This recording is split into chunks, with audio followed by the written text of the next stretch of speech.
de nouveaux invités. Voilà, nous sommes en ligne avec Monsieur Abdeltef Oumou qui est donc le maire de la ville de Tiznit. Bonjour, c'est Abdeltef. Bonjour. Nous avons également Merci d'être avec nous.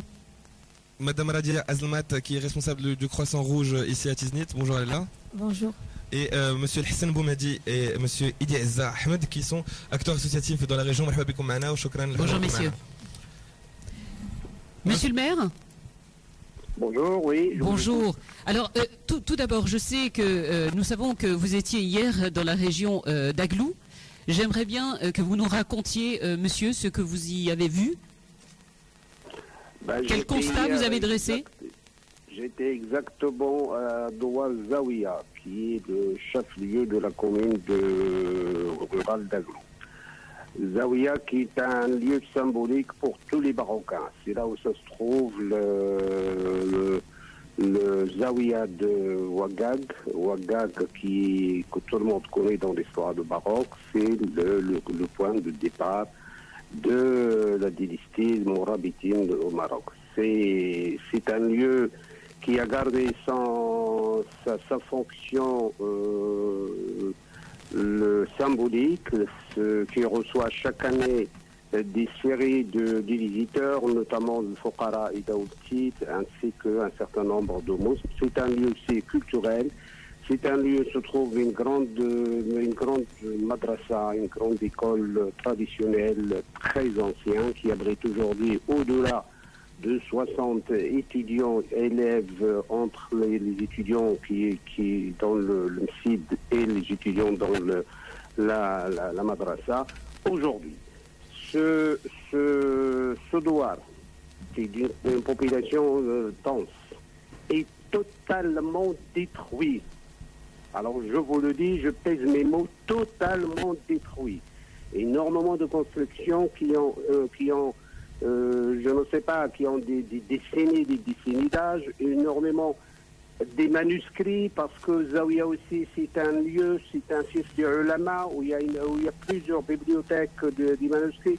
Tout cela a été détruit.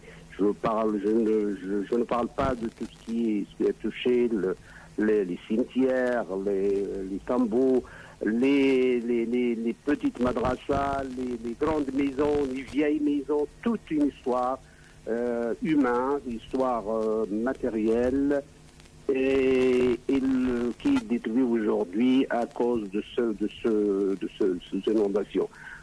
J'ai constaté que les jeunes, la jeunesse de Sodouar, qui s'organisent autour de leur association, ils sont permanents, d'une manière permanente en réunion pour essayer de porter secours et de définir quelle est la solution, quel est le plan qu'ils vont mettre ensemble. Et comment réagit la population, monsieur le maire, comment réagit la population? La population, il se met en face je ne sais pas, d'un état où ils étaient bouleversés. Alors, tous ils disent à Daqadarullah, ça c'est... ils sont des croyants, bien sûr, comme tous les Marocains, mais ce que je constate aussi, que je lis à travers les discussions avec eux, qu'ils sont très désolés, qu'ils voient qu'ils sont abandonnés, qu'ils ne voient rien venir, personne ne s'intéresse. Alors rappeler qu'ils sont que leur droit fait partie exactement vraiment du Maroc, qui porte un symbole historique. Monsieur le maire, excusez-moi. Ils se sentent responsables d'être le garant, le gardien, toutes les décennies, toute l'histoire du Maroc. Monsieur le maire, là vous nous dressez un constat. Qu'est-ce qui va se passer maintenant? On sait qu'il y a de nouvelles pluies qui sont annoncées. Qu'est-ce qui va se passer? Comment vous allez gérer la situation? Bon, qu'est-ce que va se passer? Je sais que le ministère de l'Intérieur était là, il était à Tiznit. Monsieur le gouverneur, il est en permanent en action avec son équipe. Ils étaient sur les lieux, je pense, avant-hier. Ils ont constaté l'ampleur des dégâts. Et sûrement, il doit y avoir des plans de réhabilitation, de plans de porter des solutions. Ça va prendre combien de temps?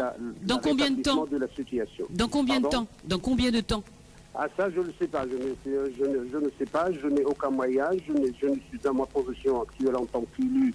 Je ne sais qu'observer et transmettre et mettre la pression pour que les responsables, notamment l'État, tout ce que je peux vous dire, que les élus sont immobilisés. Le président de la commune, il est sur place jour et nuit avec son équipe, mais il n'a pas de moyens. La commune n'a absolument rien. La société civile, il faut voir les femmes travaillent aussi d'une manière assez... ils essaient au moins de laisser de créer des passages. Et au niveau de votre juridiction, monsieur le maire, au niveau de votre juridiction, au niveau de Tiznit, quelle a été la situation? Quel bilan pouvons-nous dresser aujourd'hui? Comment vous avez réagi à tout ce qui s'est passé dans la ville?